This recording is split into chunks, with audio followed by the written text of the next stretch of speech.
Welcome to the M2 Podcast. This is the show where we cover esports and personalities, video game industry related news, technology innovation, pretty much all things gaming week in review. I'm your host, Michael Anthony, my co-host, Mr. J.K. Heath, and this is the M2 Podcast. So what we like to start off with is a little bit of a brief update of what we've been up to. So Kyle, what have you had going on the last week? What if I had going on? I'm trying to think if I did any gaming, man. I'm gonna be honest. I have It didn't feel like it for me either. it was busy week. I know for both of us probably. So didn't get to as much gaming as I would like to. I do. I said it last week. I gotta hold myself accountable at some point. I would love to get back and do some single player gaming again. There's a backlog that I need to get to. So who knows? Maybe hopefully sooner rather than later I can start getting back on that. But yeah. Other than that, I guess the only video game related thing this week, I saw The Last of Us episode 1 on HBO Max. It was fantastic. Did you see it, Mike? Heck yeah, I saw it. I saw it right at 9. It was so good, man. Nice, yeah. Yeah, I saw it a little later that night, but nevertheless, it did not disappoint, and it's got me really excited for the rest of the show. I mean, I hesitate. I almost hate saying this, but I hesitate to be like, oh, it's going to be a smash hit, especially like with just all the bad content out there. But like, it's Naughty Dog, and I can tell from the first episode, like they seem to be doing it right. And it's one of those things like there's a lot of the original kind of, story progression and content stuff is I think from the game is still intact, but they do a really good job of branching off in ways that doesn't stray too far from original like source material.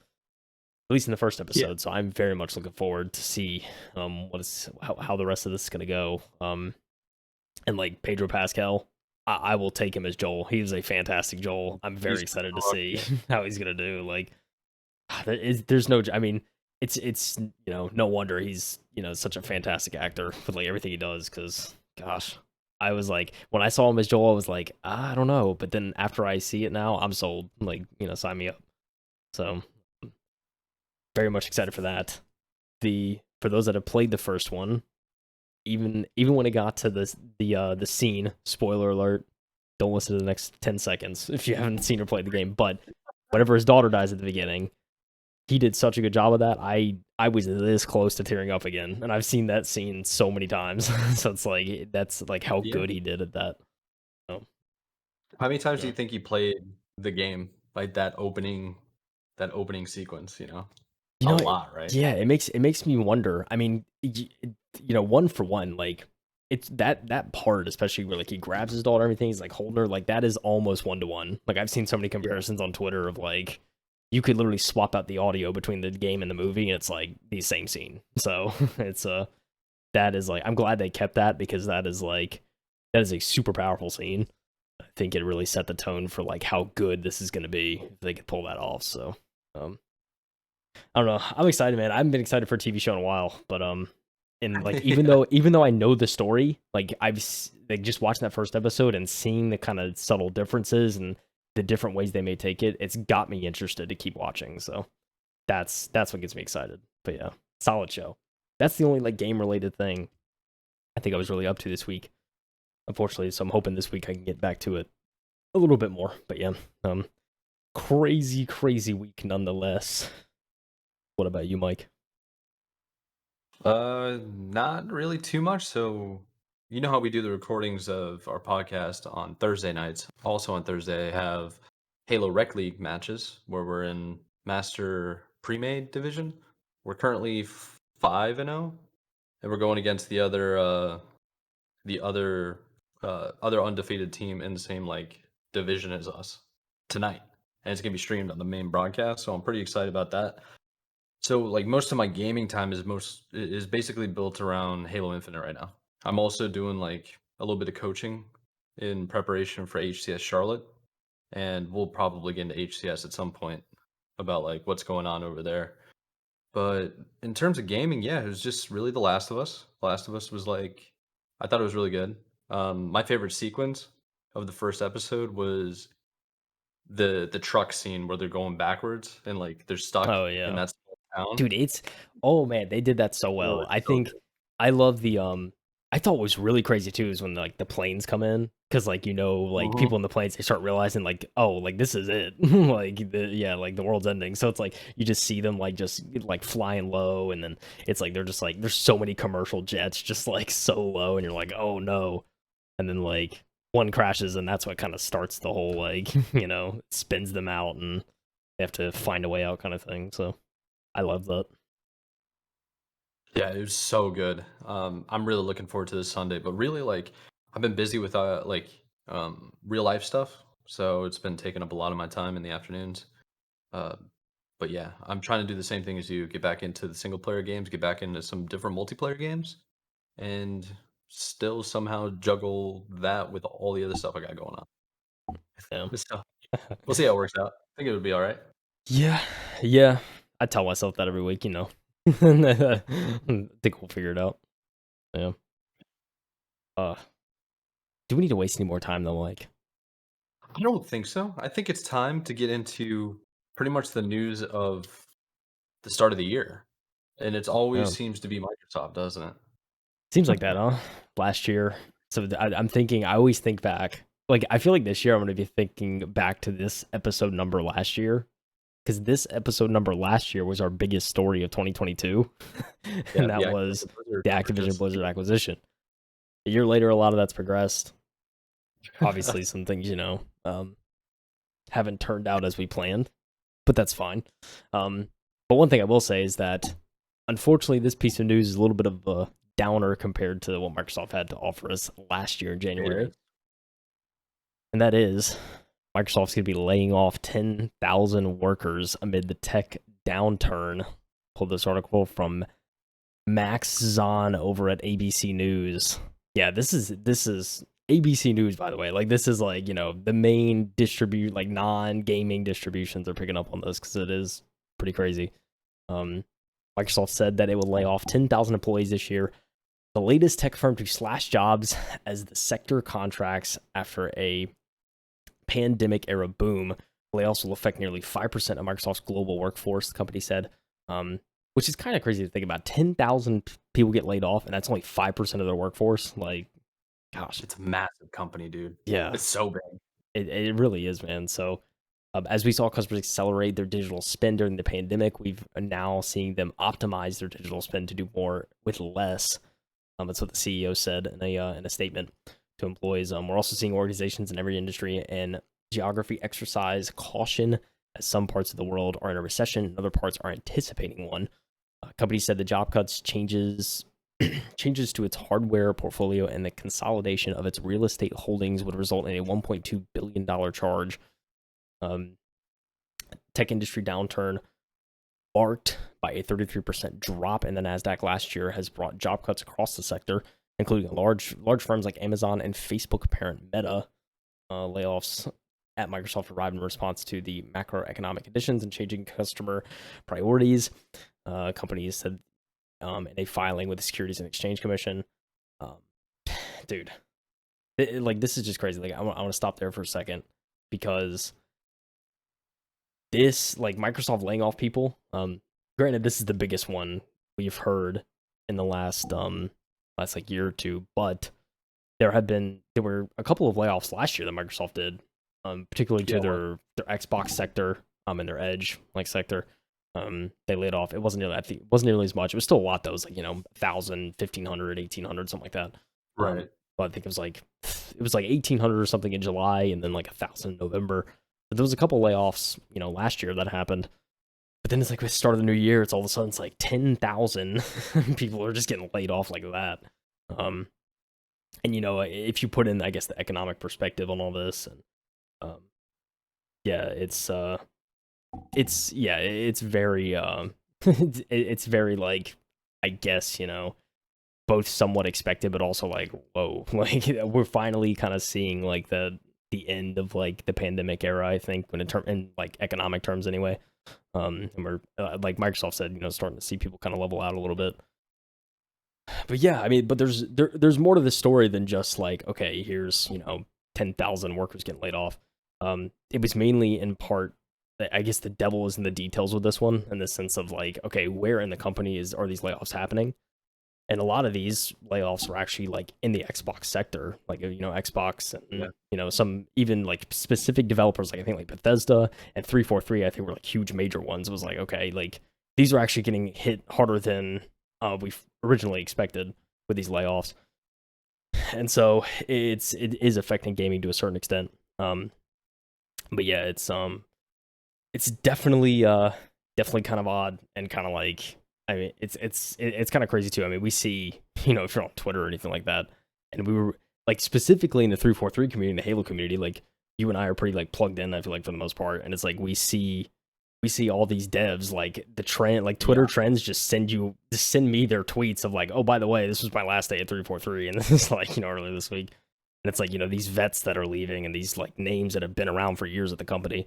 It's not just necessarily contractors, although there is speculation that, a chunk of these layoffs are probably just contractors that were close to expiration anyway, and that were probably out the door soon. So, but yeah, I mean, it's still crazy. I mean, to see stuff like that.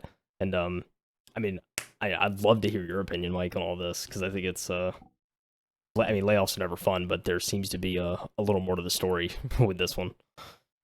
Yeah, I think the tech industry in general, like especially the small startup companies, they're all laying off like mad over the last couple of months because like the economic downturn of higher interest rates and just slower economy, slower amount of money, purchasing power, and all this other stuff that's going on in the worldwide market.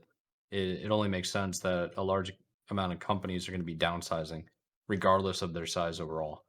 So for Microsoft, I was telling you about it, right? Like when this news broke this morning, I wasn't that surprised because this is something Microsoft has always done.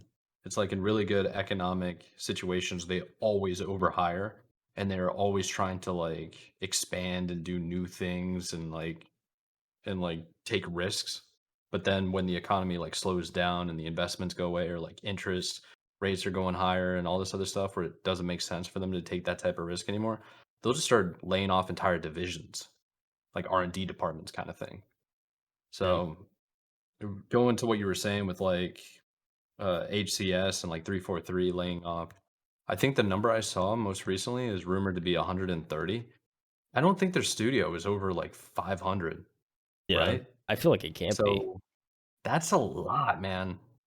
That's like 20 plus percent That's a pretty big of the chunk. entire studio. Uh, And there's some like content creators who have gone out to the studio in Seattle and they're saying like entire divisions working on campaign, like the art division, are gone.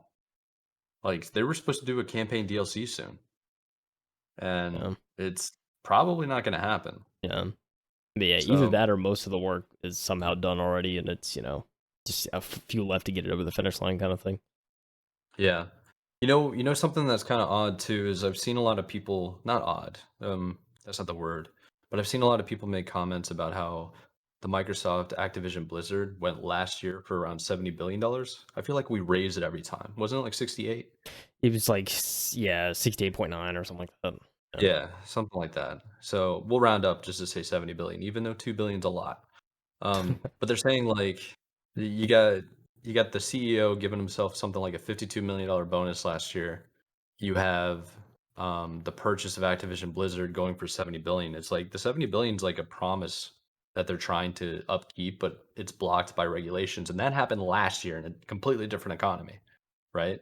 So I don't think it's yeah, fair to say.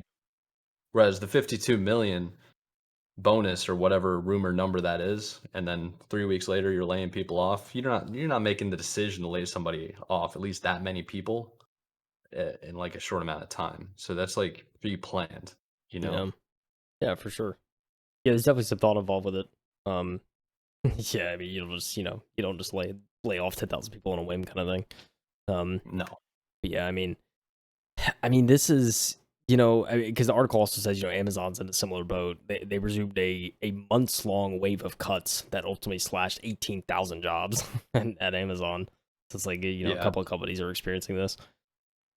But yeah, I mean, it definitely, I think, yeah, I mean, I think to your point too, like, it's definitely clear that Microsoft, yeah, probably sometimes, I mean, it's got to be a thing of they're just, they're overhiring or, they're hiring because, money's good right now, but it's like when it all comes down to it, especially when there's, when there's like economic uncertainty, it's kind of just like it gets to a point where they're just like, all right, we Yeah. need to start cutting corners or doing something, or like what's not as critical kind of thing.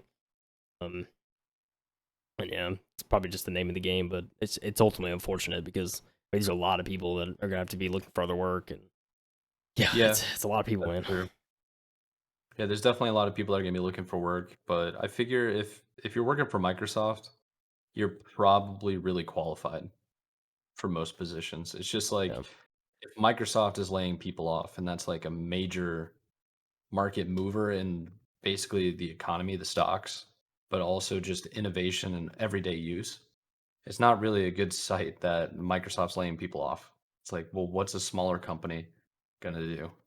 yeah, You know, yeah, it's true. people might just follow suit just because it's like, well, Microsoft did it. I mean, they see something we don't. Yeah, Next thing you know, just like cut corners, cut people out. yeah, Yeah, yeah. It's a good man, point. It's kind of like pretty I wild. mean, yeah, I mean, we're definitely gonna see companies that take example. I think I think too, but like yeah, to your point, I mean, if you're hired at Microsoft, you're good at what you do, if not extraordinary at what you do. So Yeah, and there's a reason to get hired at a big corporation like that. So um, I have no sense, at least a decent amount of people will probably land on their feet pretty shortly. Won't take that long, but yeah, it's yeah, still wild. yeah. We hope so, like for sure. But in the scope of things, like 10,000 employees, that's a lot of people individually. But then when you look at the overall percentage of their workforce of 221,000, like for the state and the health of Microsoft as a company, it doesn't look that bad. Yeah, But for the amount when you think 10,000 employees, that's like 10,000 families potentially. yeah, exactly. Yeah, that's wild. Yeah. So, Yeah, I mean, I totally agree. Definitely in the broader like macroeconomic like standpoint, if that's even the right term, like it's not too much, yeah. but yeah, I mean, yeah, there's only a few companies in the world that can lay off 10,000 people and it'd be like a drop in the pond. It's like it's Yeah, just that's a not fact, that yeah. many. So, Yeah, um, and you know all their names kinda thing. yeah, I Not mean, the people, but the companies. yeah. I mean, yeah, that's the thing too. I mean, who knows how many of it makes you wonder too and like just how many people like how many of those 10,000 people knew each other and like how big the networks were of of job circles. So, True. True. Hopefully, it's not entire job circles where like an entire group of people can't get hired because a lot of hiring nowadays, like this is a pretty big problem. If you don't have the right resume that says the right keywords in the search engine, then you can just get like thrown into the bin real quick, yeah. thrown away. So it like connections and networking probably mean more now than they ever have. Yeah. So And yeah, I mean networking's everything. Connecting with people is everything, I think. Especially in especially in the tech industry and even yeah, more so in the gaming industry, right? Like unless you I mean like don't get me wrong, you can really put in work and just like put your head down and really get stuff done and like kind of oh yeah, shoehorn your way in. But it's a lot of work. And there's people that, get to that get to those industries a lot quicker if they just, talk to the right people. So just a way of life, I guess. yeah. I think they'll be all right. I think people that work at Microsoft, usually computer programmers, anything tech related, you're basically like a skilled trade job. Yeah. Like you have to be Yeah. highly skilled and like you're always learning kind of thing. So those people are always going to be valuable. Yeah. Definitely. We'll see. We'll see how this affects. I was thinking about this too. It's like, how is this going to affect? Like, when did they make this decision? Why did they make this decision? And how's that going to affect what's going on in the EU about the approval of the acquisition? Like, if they're going to make the acquisition, they have to pay the 68 billion, right? Yeah. So then I they would might need think. to like start cutting costs, which are like eliminating certain positions, right? Because you're going to be bringing on an entire new company, right? Yeah. So maybe this could be a sign that they think they're going to be approved. You Yeah, I know, mean it's possible. Yeah, I who mean it's one of knows? those things too. I mean, yeah, when you're merging together like two companies like that, it's certainly a lot and it gets to a point of, I think to your point of at a certain point it's like, how many of these people do we really need between the two companies and like, is there any is there any like, cross training or like any anything that'd be Any necessary? like Yeah, like what's it called when they do acquisitions or like they're combining merges? You have like positions that are doing the same thing but for two different companies, and you only really need one person to do it at one company when they become a merge. Yeah. I Yeah. forgot. There's like a term for that. It's like doubling up the position or something. Yeah. Yeah, I don't even know. I think that's a good point. I didn't think about that though, of like, what's gonna come of if the acquisition does go through, like what are we gonna see in terms of, Microsoft's like Microsoft's employee, count and stuff like that. Like how many people Yeah. actually stay versus how many people end up having to leave. Like it's something I didn't think about, but it's a good point. I'm really curious what it's gonna look like. So Yeah. I think one more thing to mention before we move on to the next article is how the tech industry is down 33% from last year on the Nasdaq. I yeah. had no idea it was that far down. But I feel like if you're at an all-time high, right? And the interest rates go up and the economy's freaking out because does nobody knows what's happening. I mean, it's gonna go down. I feel like all Yeah. industries are going down right now. Yeah. Crypto's like 80,000% down. Yeah. I think it's just kind of name of the game thing. Like, you're gonna have your Yeah. peaks and your valleys, and this is just a valley right now. That's all it is. I think I suspect, um who knows? It may rebound to, where it was, and if not, it'll come pretty close, I think. So definitely weird times though, no doubt. Facts. Well, let's move Facts. on to the next one for the week, and it is by The Verge. So The Verge wrote an article. Let's see, Sean Hollister, who we've covered plenty of his articles on this show, Sure like have. plenty. Um, so he wrote an article that's called "You Might Need a New PC to Play Forspoken Properly." Kind of rhymed.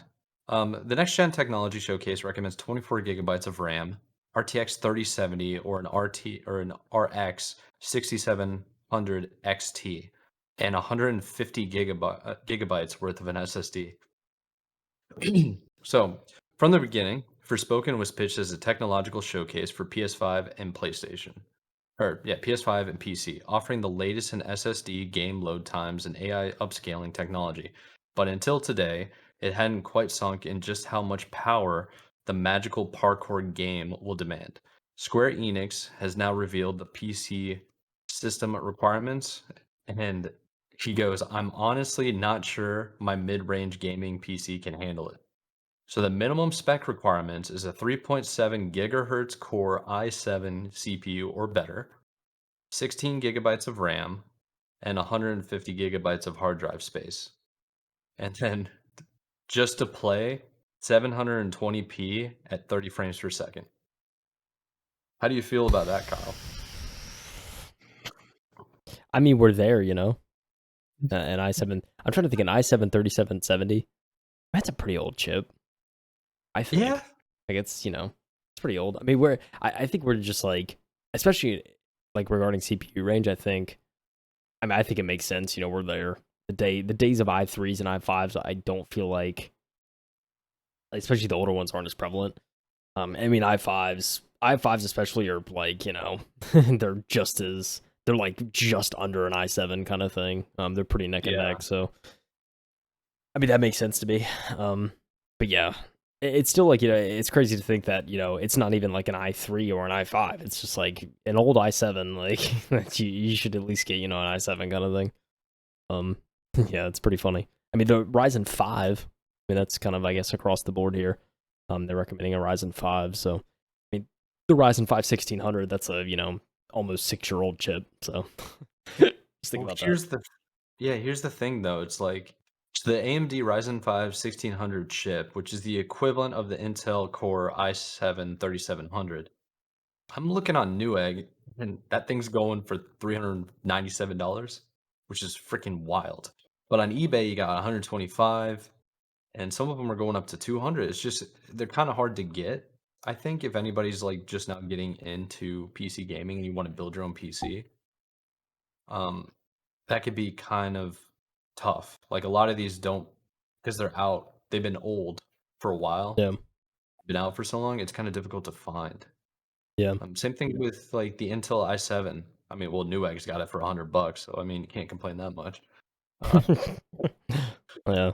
I mean, the old i7 too. I mean, most modern day i3s and i5s are going to be way better than that i7 right there, the 3770. So, I mean, it's going to get beat by a lot of the newer chips, and even chips that are just a couple years old that aren't even in the i7 family. So, That's true. it ultimately comes down to like if people are really curious, you can just go on like the CPU benchmark site and just compare this one with That's like a true. modern day i3 or an i5 and just see how it stacks.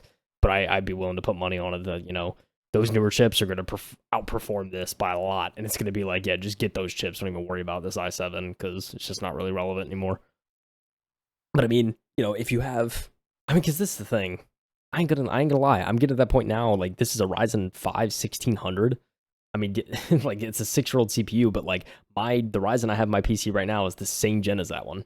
Like, so it's getting to a point like I'm sitting there about to be like, well, if you have that CPU, you might as well just upgrade it. But it's like, I mean, I can't really say much because I haven't even upgraded yet. So it's like, Good point. yeah, you know, but yeah, I And mean, I we look at, can't be upgrading right now in the economy, dude. That's what we yeah, were talking about in the last article. It's like I know. money's tight now for a lot of people, so what they have now is what they got to be playing with until things start settling down again. Yeah. Yeah, I mean 8700K. This is in the recommended tier, the Intel Core i7 8700K. I mean, that's a 5-year-old CPU. So it's like, I mean, even that's like getting age on it. Um, but yeah, I mean, yeah, I mean, it's just crazy. I mean, we're getting to a point now where it's like, because I see that the Ryzen 5 1600 and like a 1066 gigabyte is the recommended video card there, and it's like, dude, Yeah. I have a 1080 Ti, like it's the same gen as that one. It's like, geez, I like it's starting to set in of like my PC's getting old, and it's just like it's finally like 1 or 2 more years, it's gonna get to the point where like the 1080 Ti is gonna be the minimum requirement, and it's like, well, you know, That's true. It is kind of wild that like the minimum requirements are basically like 4 or 5 year old equipment when some people are out there rocking like 5 plus 7, eight yeah, year equipment. yeah, But for really real. like 8, 10 years ago, I mean it wasn't that bad, right? I You mean, I know? didn't think it was.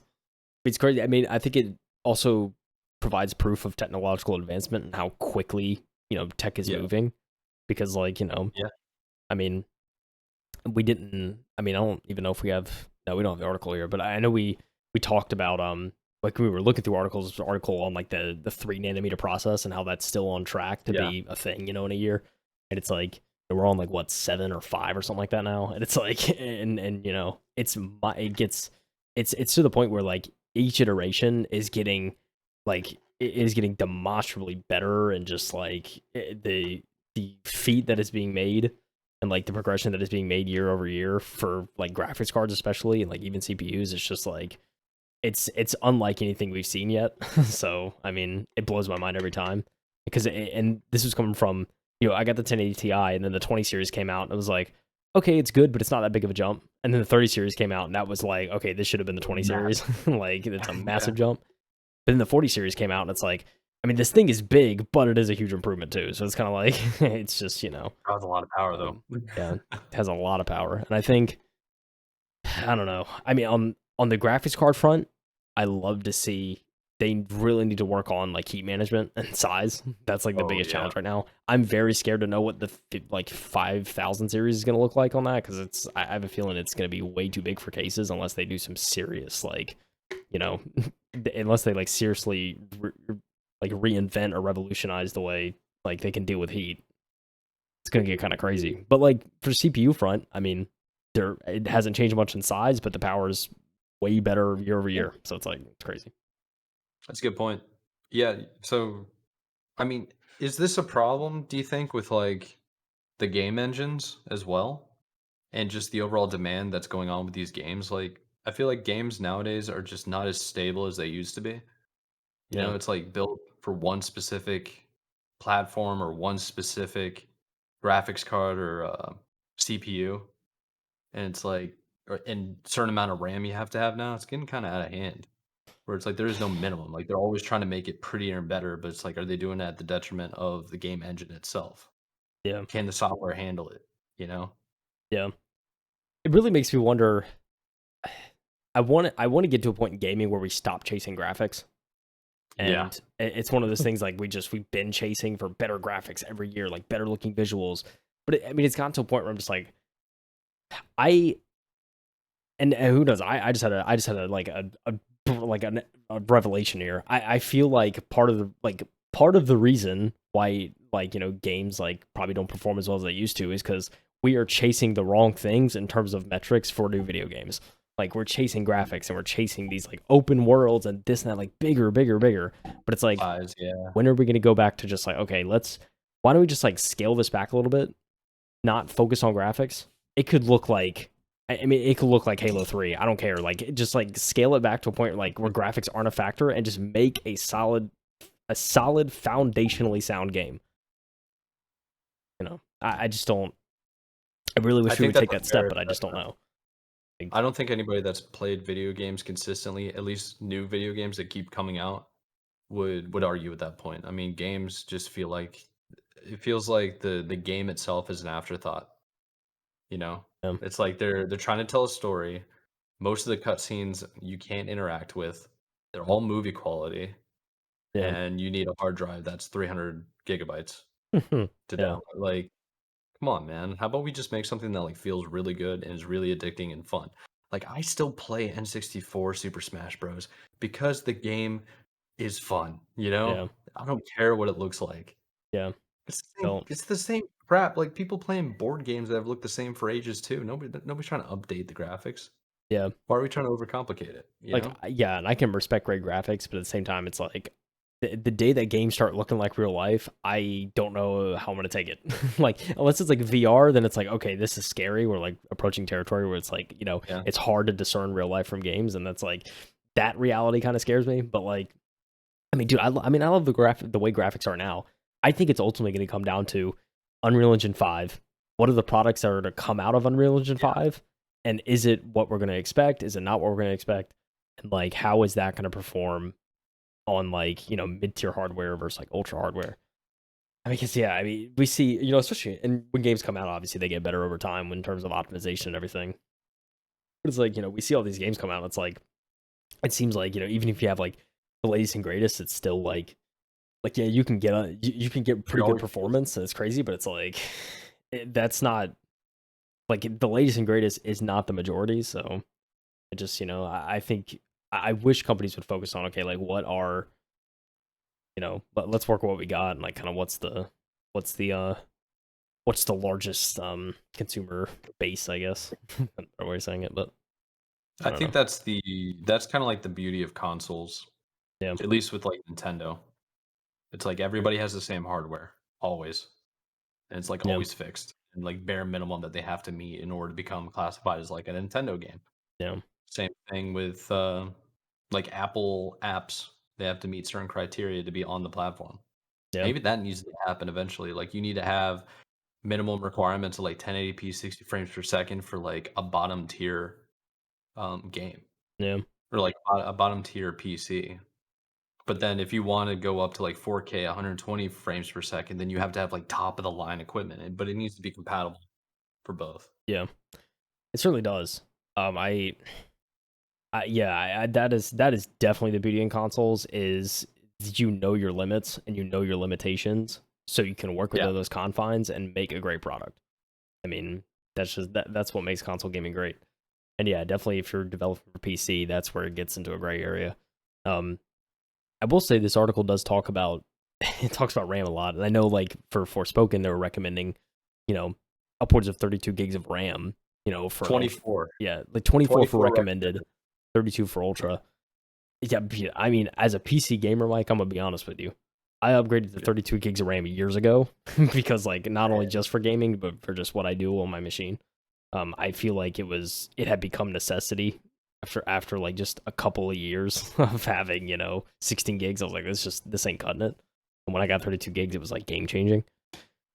So yeah, I don't know. I feel like it's I mean, it doesn't surprise me that 32 is the requirement. Now, for a game at ultra settings, I mean, I don't play like super, ultra setting games, but I do know for just what I do on my PC, it's very beneficial to have more RAM. And I think if you're on your PC a lot, like you should invest. And it's like it's so cheap now, especially DDR4 RAM is like, it's ridiculously cheap. So it's like less than $100 now. Yeah, in it's a lot of crazy. places. Yeah, So I if you have think a DDR4 system, you should like go for it. I feel like, but that's me. yeah, that was probably the first upgrade I made. Was I started with 16 gigabytes of RAM, and then I went up and got to 32, and it was because it was like I was streaming, recording, and playing like unoptimized games, so my RAM was just freaking out Yeah, on 16. So I was like, all right, let me upgrade. And once I upgraded, everything became smoother and faster. yeah, So I think it's like it's something that's probably one of the first things you should upgrade. If not, then install like more storage, yeah. like an M.2 drive, Yeah. NVMe, something like that. Yeah.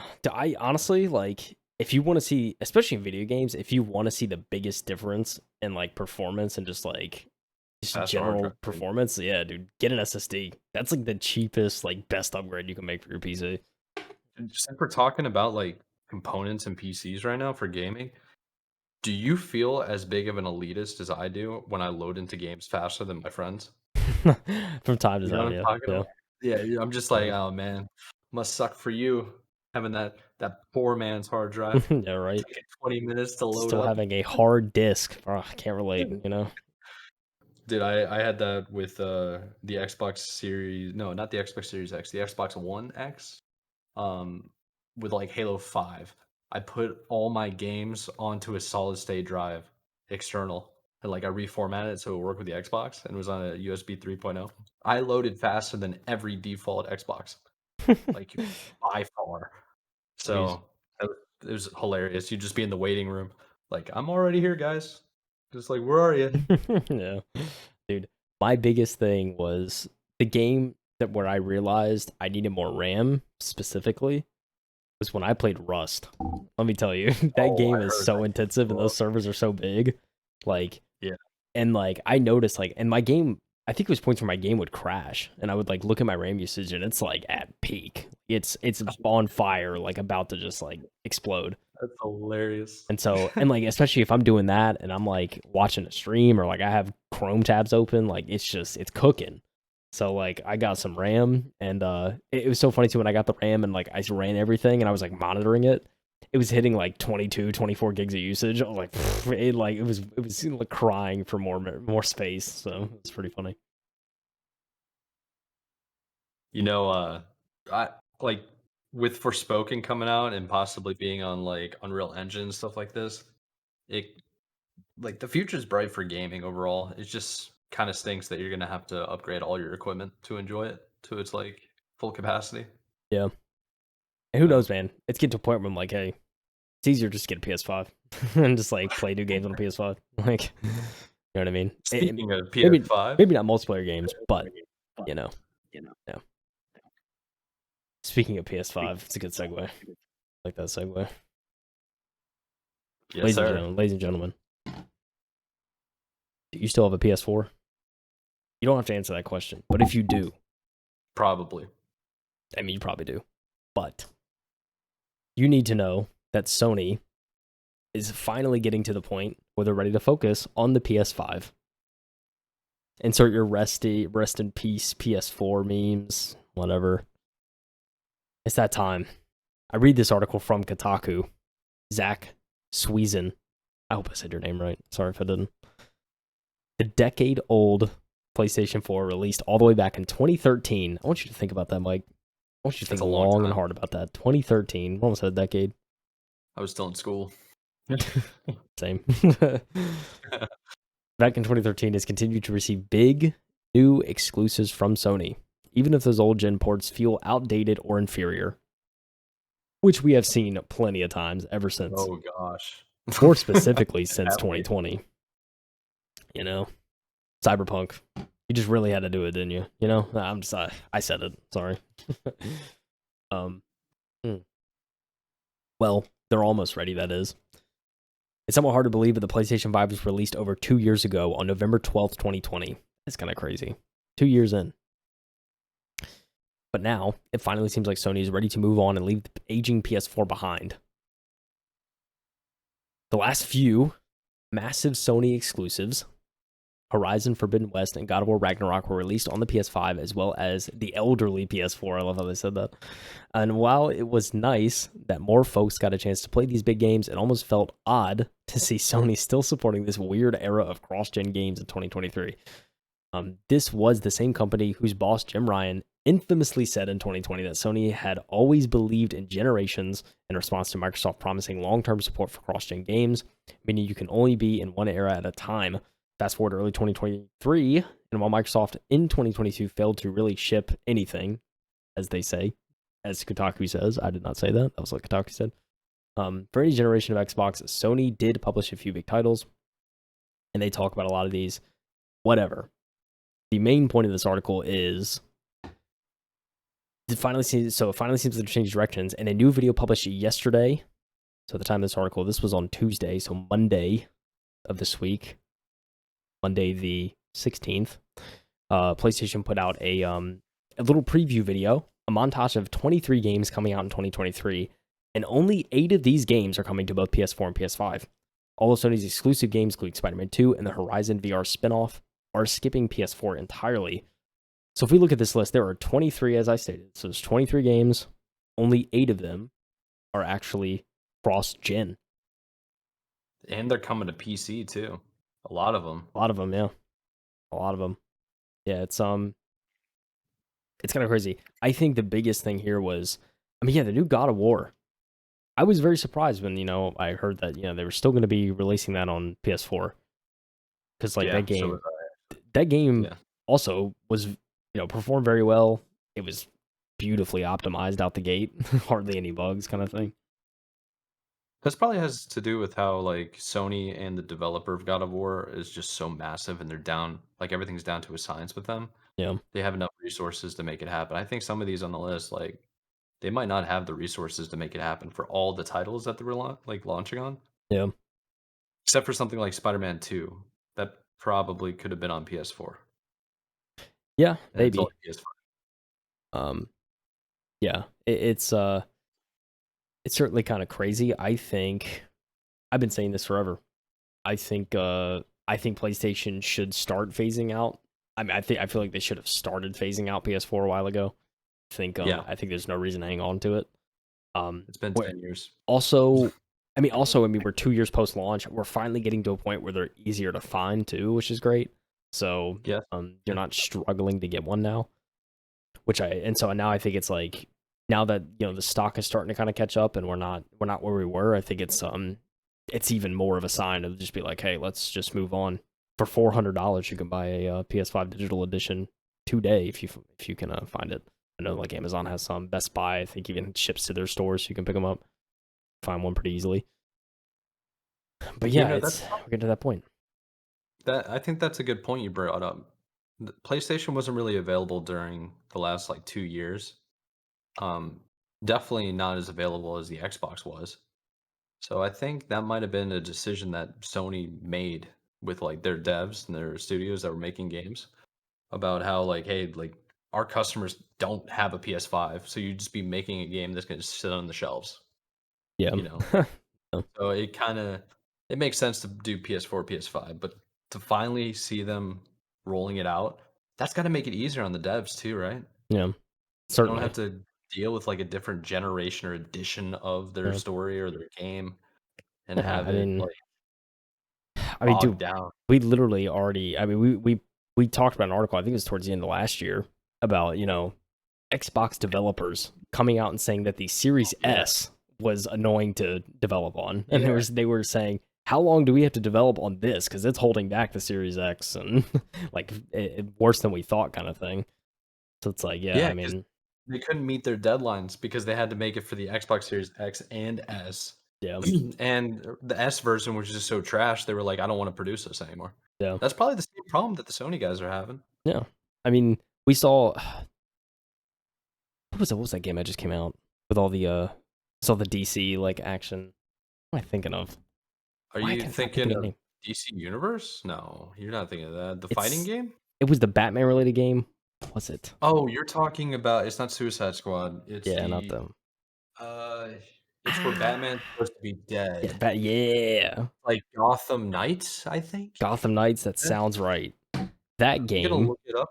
yeah, that game was originally supposed to be a cross-gen game, but they canned the PS4 version, and I suspect it was probably because it was gonna be like a cyberpunk release, and they were just like, we can't do this, can't put this out. I mean, dude, that's exactly what happened with Cyberpunk. It was Yeah, broken on the older series. PS4, it was unplayable. Xbox One, it was kind of messed up. On the Series X, it was playable. People didn't complain too much. And on the PC, there's still buggy stuff, but I mean, I feel like every PC game has bugs now. yeah, Um, but yeah, it was Gotham Knights. It came out October 12th or 21st. yeah, Uh, yeah. That game yeah. got lost its cross-gen, but yeah, I mean, but I stood there and was like, hey, this is for the better. I mean, especially if it's in a bad enough state that you feel like you just can't maintain it or you don't want to even put it out, don't put it out, Yeah. kind of thing. So I was fully in Facts. support of that decision. True that. So, I mean, a lot of these titles I'm pretty excited for just in general, that are coming out for PlayStation. And dude, I kind of want to get a PS5. I do. I'm There's so getting many to good story-driven games. Like, I'm tired of waiting for them to come to PC in like 2 or 3 years. And I don't know, man. I don't know. I know for a fact, speaking of Sony, their new controller, their like elite version, you know what I'm yeah, talking about? the Edge or whatever Um, yeah, the Edge, that's coming out, I think, next week, right? very soon. Yeah, Something like that. Edge Sense. It's the yeah, Edge PS5 Edge controller. When are you coming out? I'm gonna DualSense do. Edge. I'm looking forward to that. Yeah, next week, January 26th. It's right there. So literally next week. Global release date. I'm looking forward to that. Just in general, Sony makes the best controllers, best hardware. I think They in really general. do. Except for the consoles, for some reason, Microsoft has all like the high performance quality stuff. Kind of But crazy, right? It's weird. yeah, Look, yeah, Mike, I'm gonna say 2 words. Tax season, yeah. baby. Tax season. You want to get PS5? Tax season, baby. Bro, you know you're not Coming up. supposed to be getting tax money back if you do your taxes correctly. You're supposed to be getting 0. I guess I do them wrong then. 'Cause I know I'm gonna be getting money back, baby. I'm getting that PS5. You know what I'm saying? It's gonna happen. All right, let's get it then. Let's get it, baby. All right, so I think that's enough for Sony. Why don't we move back to something that impacts the overall gaming industry? And it has to do with European Parliament voting on loot boxes and gaming addiction. So this article comes from gamesindustry.biz, and it was written by a man named James Batchelor, editor in chief. Interesting Yeah, name. Looks very English. it Uh, sure does. I can say that because I'm English. So, the European Parliament voted today to adopt a report calling for the European Commission to address several issues in the gaming industry that it believes will better protect consumers, especially young people. The report was led by MEP Adriana Maldonado Madonna, Lopez. though. I like that. That's a sick middle name. Maldonado, or maybe last name. Who's I don't know. And secured 577 votes in favor, with 56 against and 15 absentees. That's a margin right Woo. there. That's a Yep. margin. So one thing I don't know if you know this, Kyle, but the European Union and the UK in general, they kind of cracked down a little bit on gambling. It's kind of weird. It's like they're more outspoken like against it, but they still have regulations and they have it available. Whereas the US, it's like anything goes in only these areas. Hmm. But it's like still people gamble online. Yeah. And gaming is one of those. Do you think loot boxes and basic the main things that they're going for is loot boxes, gaming addiction, and gold farming? Do you feel like that's something that should be regulated? So loot boxes, Yeah. yes. I'm for the regulation. I think to a certain extent. Dude, especially if the price, like this is the thing. Like loot boxes in general, I think ever since Fortnite came out, dude, to be honest with you, ever since Fortnite came Uh, out, I yeah. just think loot boxes are dumb. Like you can put something in like I think it's completely fair if you want to put something in the store for a limited time, take it out, and then not like really have an idea of when it's coming back, but like at some point it's coming back. I think that's fine. And I think it's probably less predatory way of going about microtransactions. That's just my thought. But I mean, and don't get me wrong, some people, some people love to gamble, right? Like they love just being like, okay, what am I going to get, kind of thing, and it makes it more interesting. Um, and there's obviously people that struggle with gambling, like addictions and stuff like that. So yeah, I think it's one of those subjects that's kind of like um, I think loot boxes in general, I'm not like a huge fan of, but I don't really participate in the whole loot box thing. Like I don't buy loot boxes or anything like that. That's just me. But I can see how it could be a problem for some people. So I mean, I'm definitely I'm all for regulating it if that's what's needed. Yeah, I think for me, when it comes to loot boxes, is I don't really fall for that kind of crap anymore. Like I grew up in an era where if you wanted unlocks, like customizability and unlocks in your games, you had to grind the game. Like that was Yeah, the only way to get it. You don't pay more. There was like many kind of microtransactions to get more content, like DLC, new maps, stuff like yeah, that. But, like the overall shipment of the original game was quality, so it wasn't that big of a deal to get add-ons. yeah, Um, so I think in today's market, it makes sense to put regulations on it. Why don't we go ahead and start listing off what they were for and the overall breakdown of this report. So there was a consumer protection in online video games, a European single market approach. The European Commission was asked the following based on age ratings and information, consumer protection, monetization, and industry support. I'm going to read a couple of these off because it's quite a few. yeah, So for age ratings and information, and there was to assess how PEGI system is being implemented in the different types of games available, and to consider enshrining it in the EU law to make PEGI its code of conduct, um, that the mandatory age rating system for all games. Okay, so yeah, basically, they wanna use the PEGI, which is, like, if there's blood in video games, it automatically becomes mature. If yeah, there's, like, sexual content, it becomes R, stuff like that. Um, the main label that you could see. They wanna make that their EU law and code of conduct, which I think probably a good idea. yeah, Leave it up to the industry to designate what a game's categorization is. yeah. There's Sure. also a to support the promotion of public and private education and information campaigns directed at parents and caretakers to inform them of the tools in place, such as the PEGI app, and to encourage usage. I feel like that's not that big of a deal because it's like most most new parents were probably gamers at one point, or at least familiar with games in general. We're really going into a new era where it's like we're going to be probably the first generation sitting with our kids on the couch playing video games with them. Yeah. I know, probably. Kind of cool. Yeah. Let's jump over to some of the things that they talked about for consumer protection.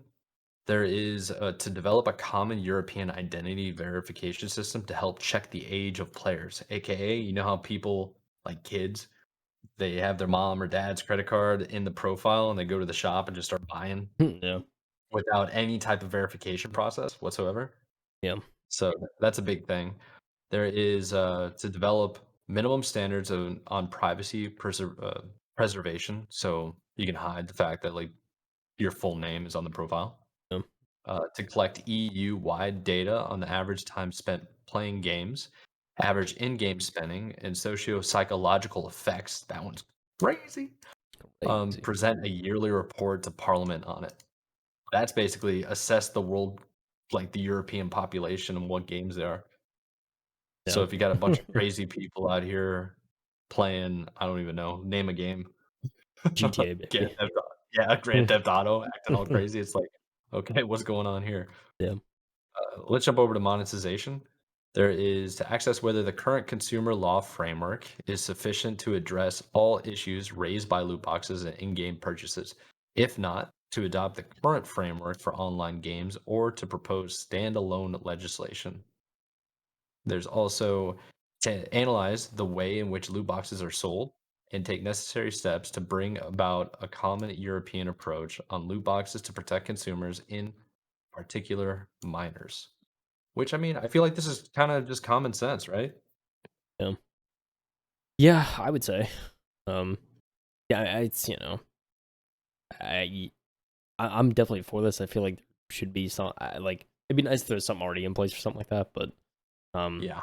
and again, in the age of internet, it's hard to know like whether someone's lying or or like it's hard to like verify the information kind of thing. So I'd be curious to see how they what some ideas they come up with to try and approach that one. But yeah, I'm for it. Here's another one under monetization. It says to put an end to illegal practices allowing anyone to exchange, sell, or bet on in-game and third-party sites, and then it has in quotes for skin betting. Oof. CS:GO Lotto, baby. CS:GO Lotto. Dude, Remember that? that was a workaround to like bet online, right? It's like, oh, if you Uh, just if we use it was kind of the loophole. Like, let's just use CS:GO skins as currency, kind of thing. And so then you have like, exactly. You oh buy the man, skins, and then that basically becomes in-game currency for a third-party site. yeah, And that's basically what they're doing. So they're looking to put an end to purchasing in-game currency and then betting on it. yeah, So it comes down to, does loot boxes count as betting? Because there's a chance of random probability every single time. yeah. That's true. No, but it's always sparked curiosity in me whenever I see like the whole CS:GO like economy when it comes to like skins and like how much some skins are worth over others. It's like mind blowing because like it gives you because that's the thing once you because like you get money involved and then it's like all right I actually like some people are like I'm actually going to try and spend hundreds of dollars to potentially like quadruple what I've spent kind of thing and it's like dude Yeah, that's like just like Vegas like it's kind of crazy um it really, really is. yeah Um, yeah, there's two more things that I want to read off about these ones I think are they make sense, and I'm pretty excited for them, and you'll probably know why. So, under industry report or support, there is to put forward a European video game strategy that unlocks the economic, social, educational, cultural, and innovative potential of this sector to enable it to become a leader in the global video game market. Basically, they want to have more video game developers there, right? They yeah want to have video games that actually like impact and improve society. So I think that's pretty cool. They're using keywords though, unlocks and find the potential of the sector. So yeah it's like okay, they're not looking at it to shut the whole thing down, yeah but they're also looking like, hey, there's a pretty good opportunity here for video games. And then the last one, some feel good moments to present initiatives to improve the accessibility of online video games for persons with disabilities, which accessibility I'm all baby for, man. I'm all always for. for that Get always for playing games. yeah for That's what sure it's I all about. mean how do we see it the latest W from PlayStation creating an adaptive controller for Yeah, it's like dude it's such a W and long time you know long overdue some may say but it's here man and I think the reason it's so long overdue is because it is a different it's definitely a different type of controller so it's like you could tell mhm, they were really putting in time and like probably did a lot of testing and R&D just to come up with what they yeah, thought was the best solution so I'm excited to exactly. see how that performs and how how it actually and hopefully I'd be curious to see what kind of impact it has on people, especially in the PlayStation ecosystem, who who have disabilities or need the or need the they need that kind of controller in order to like enjoy games. And so I'm hoping that bring some joy for more people, right? That's the end goal. So Yeah, that's a good point. It's like it's kind of interesting too because the reason why the government should be getting involved with like making sure that accessibility is available for online games for all people of disabilities because it's like you might have several groups of people that feel alienated because like capitalism with the companies there's like no monetary incentive for them to design accessibility options for maybe like what less than 1% of their overall gaming population. yeah, I don't know what the percentage is, but I think you understand what I'm saying, where it's like it's really just a small group of people in the grand scheme. So the government's basically saying like, "Hey man, like think of these people too, get them involved." yeah, So having some type of incentives or initiatives to improve it, I mean that'd be pretty sick. yeah. I So, think it would be. Yeah. I mean, I think yeah. I'm all for that, and I do want to like credit, especially like game devs as of the last few years of like pushing accessibility options in their games more. I think the yeah. companies that do more of that get more praise as they should. and so hopefully, you know, it'll They should, yeah. influence more people. Because dude, it's so crazy. Like when I see a game that has like a menu of like 60 options and like 10 different toggles across for options, like dude, that's like I'm like, you know what? I may not use much of this, but like if I want to change colors and stuff like that, I mean, Dude, I think it's just cool too. Like just whenever you change colors and whatnot to like the what is not normal. I just love doing that in general because I want to make things my own. So when there's like options to do that too, it's kind of like, you know, a lot of people can benefit. So bro, you have no idea how awesome it is to get on a game and they have like colorblind settings for you know, me because I'm colorblind and I mix up all the time, especially in shooters. Like people will just blend in with the background. I can't see them, yeah, especially games that are like not super colorful and stuff like that. They'll just blend in. But then I'm like, okay, wait, I can override this. I can do marker. It's like yeah, my enemy colors are like bright yellow. I can't yeah, like I'm not missing that. That's not glowing in with anything or yeah, fading with anything else. And, just that option alone for me is huge. So I can only imagine how good it'd be for somebody that has, like, I don't even know, like, maybe they only have 1 arm. Like, you can have yeah, an entire exactly. controller And for 1 hand, you know? yeah, So many options. yeah, yeah. There's a lot of options. We as as a gaming community, we want people to feel included. So the more you can do to do that, Right. we all win. That's like because what's the saying? Like I forget. It's like, you know, when it was, I think like Phil or someone said it, but it's like, you know, um, like when more people play, we all win or some kind of thing. It's, you know, Oh, so yeah, it's like, that Phil Spencer, the yeah, GOAT. yeah, I wonder yeah, how he's doing with the layoffs. yeah, yeah, Sheesh. yeah. I'd be curious too. You know, Yeah, how he's taking and handling but it, but yeah, let's not get too sidetracked with it. I ain't gonna. We already covered the story. You know, I want to sit here and get sad again. Yeah, Ah, bro, facts. I gaming's feel like we great. ended on a Gaming's good great. note. All right, Yeah, it's fantastic. gonna be interesting to see how everything plans out for the remaining weeks. Um, I'm looking forward to the new releases coming up and the new reviews. So, Yeah, I am too. new equipment, new games overall. I mean, there were a couple coming out just this week alone, like on PC. Yeah, Forspoken's coming out next week, and we talked about that earlier. And we got Dead Space coming out, I think, on Yeah, PC. So it's yeah. I like, don't dude, even. You know, did we ever do like a January launch game? I don't know. I didn't know if there was much out this month.